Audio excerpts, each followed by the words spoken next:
जय श्री कृष्णा दोस्तों। आज की कहानी का शीर्षक है संघर्ष ही। बिना संघर्ष के इंसान चमक नहीं सकता। जो मुस्कुरा रहा है उसे दर्द ने पाला होगा, जो चल रहा है उसके पाँव में छाला होगा। बिना संघर्ष के इंसान चमक नहीं सकता। जो जलेगा उसी दिए में उजाला होगा। संघर्ष क्यों बचे संघर्ष से? संघर्ष ही तो जीवन की आत्मा है। जितना कठिन संघर्ष होगा उतनी ही शानदार जीत होगी। एक बार एक किसान भगवान से बहुत ही नाराज हो गया। किसान बहुत मेहनती था।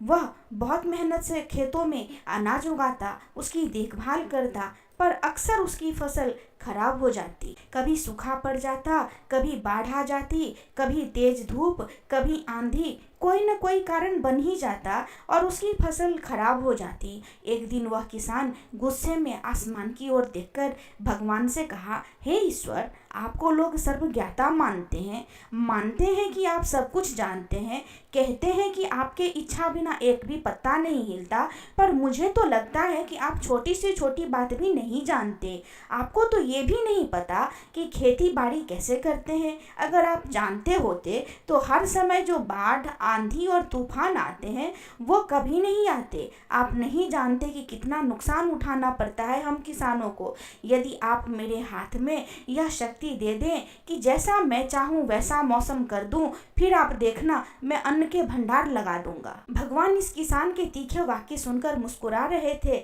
और वह किसान के सामने प्रकट होकर बोले, मैं आज से तुझे यह शक्ति देता हूँ कि तुम अपनी खेतों पर तुम्हारी जैसी इच्छा हो तुम वैसा मौसम कर दोगे। मैं बिल्कुल भी दखल नहीं दूंगा। तुम्हारी इच्छा से सब कुछ होगा। किसान बहुत खुश हो गया। किसान ने गेहूं की फसल अपने खेतों में बोई। जब उसे लगा कि खेतों को धूप चाहिए तो खेतों को धूप मिले, जब पानी बरसना चाहिए तभी पानी बरसा। आंधी, तूफान, बाढ़ कुछ भी उसने अपने खेतों पर आने नहीं दिया। किसान के खेत में इस वर्ष ऐसी फसल हुई जैसी कभी नहीं हुई थी। हरी भरी लहलहाती फसल। मन ही मन वह बहुत खुश हो गया और सोचने लगा, अब सबूत के साथ दिखाऊंगा भगवान को कि इसे कहते हैं शक्ति का सही उपयोग। मेरी सफलता देखकर उन्हें अपने नियम जरूर बदलने पड़ेंगे। कुछ दिन गुजरे, फसल कटने को तैयार हो गए। किसान बहुत उत्सुकता के साथ फसल को काटने लगा, पर जैसे ही उसकी नज़र गेहूं की बालियों पर गई तो उसने अपना सिर पीट लिया और वह रोने चिल्लाने लगा। गेहूं की एक भी बाली के अंदर गेहूं का दाना नहीं था। सारी बालियां अंदर से खाली थी। किसान बहुत दुखी हो गया। उसने भगवान को रोते हुए फिर पुकारा, हे प्रभु, तुमने ये मेरे साथ क्या किया?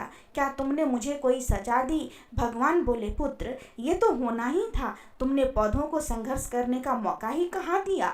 न तो तुमने उन्हें आंधियों से जूझने दिया, न तेज बारिश से सहने दिया, न ही धूप में तपने दिया। एक भी चुनौती का सामना तुमने उन्हें नहीं करने दिया। इसलिए सारे पौधे अंदर से खोखले रह गए। जब आंधी, तूफान, तेज बारिश और धूप पड़ती है तभी ये पौधा अपने अस्तित्व को बचाने के लिए संघर्ष करते हैं। और इसी संघर्ष से एक बल पैदा होता है जिसमें शक्ति होती है, ऊर्जा होती है। और यही ऊर्जा पूर्ति तेरे गेहूं के दानों की तरह जो नहीं फूटी, तूने उन्हें कठिन परिस्थितियों से गुजरने ही नहीं दिया। जहां उनके अस्तित्व का जन्म होता, सारी बालियां इसलिए खाली हैं, इसमें एक भी गेहूं का दाना इसलिए नहीं है क्योंकि तुमने अपने पौधों को संघर्ष कराया ही नहीं।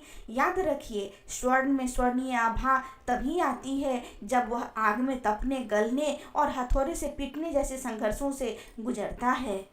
कोयले का टुकड़ा हीरा तभी बनता है जब वह उच्च दाब और उच्च ताप की मुश्किल परिस्थितियों से गुजरता है। इसी तरह यदि हमारी जिंदगी में कोई संघर्ष ही ना हो, कोई चुनौती ही ना हो, तो हम भी गेहूं के बालियों की तरह खोखले रह जाएंगे।